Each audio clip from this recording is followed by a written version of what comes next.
Heuristik adalah teknik yang dirancang untuk memecahkan masalah.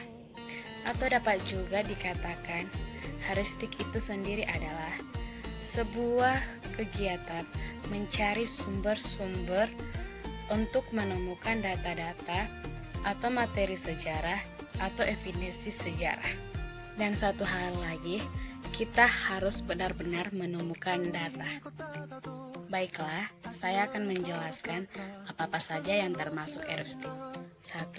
Peninggalan-peninggalan atau fakta-fakta yang tidak direncanakan. Peninggalan-peninggalan manusia, surat, sastra, dokumen umum, catatan bisnis, bahasa, adat istiadat, alat-alat, dan alat artefak lainnya. 2. Catatan-catatan atau pelantar kata yang direncanakan antara lain: A. Tulisan, kronik atau catatan peristiwa menurut urutan waktu. Anal, catatan tahunan. Biografi, genealogi, memori, catatan harian. B. Lisan, balada atau syair sederhana membawakan cerita rakyat yang dinyanyikan. Anekdot, cerita singkat tetapi lucu dan menarik tentang seseorang tokoh tertentu berdasarkan peristiwa. Cerita saga, cerita rakyat berdasarkan peristiwa sejarah tetapi telah tercampur dengan fantasi rakyat. C. Karya seni, potret, lukisan-lukisan sejarah, patung, mata uang, dan medali atau sejumlah film tertentu. Baiklah, sekarang kita akan membahas sumber, bukti, dan fakta sejarah. Sumber sejarah adalah segala warisan kebudayaan yang berbentuk lisan, tulisan, visual, serta dapat digunakan untuk mencari kebenaran baik yang terdapat di Indonesia maupun di luar Indonesia. Sumber sejarah terbagi menjadi 3, yaitu 1. Sumber tertulis.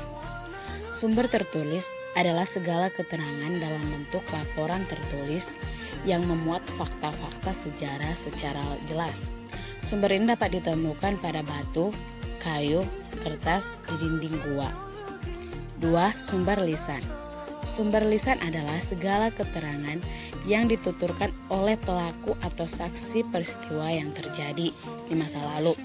Sumber ini merupakan sumber pertama yang digunakan manusia dalam mewariskan suatu peristiwa sejarah, namun kadar kebenarannya sangat terbatas karena tergantung pada kesan, ingatan, dan tafsiran si pencerita.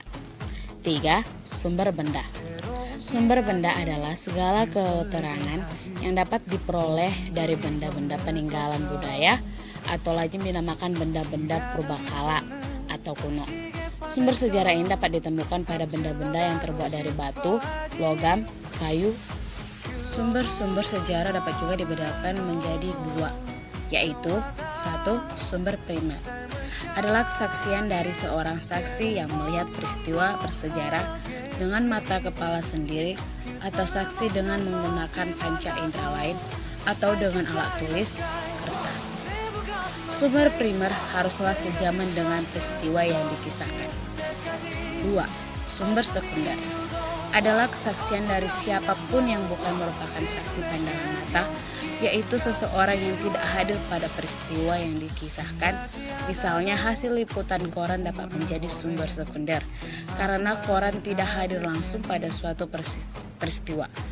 Peliputannya atau wartawan yang hadir pada peristiwa itu terjadi. Baiklah, saya akan membahas bukti dan fakta sejarah. Bukti sejarah adalah sesuatu yang mengandung kebenaran dan biasanya mengandung 5W tambah 1H. Fakta sejarah dibedakan menjadi 3. 1. Fakta mental adalah peninggalan sejarah yang menunjukkan aktivitas pada zaman dulu atau pada zaman purba. 2. Fakta mental adalah fakta abstrak atau kelompok yang mengandung keyakinan dan kepercayaan yang dimiliki oleh masyarakat, contohnya candi. 3. Fakta sosial adalah perilaku individu atau kelompok yang berkembang pada masyarakat prasejarah, contohnya mata uang dan peralatan-peralatan.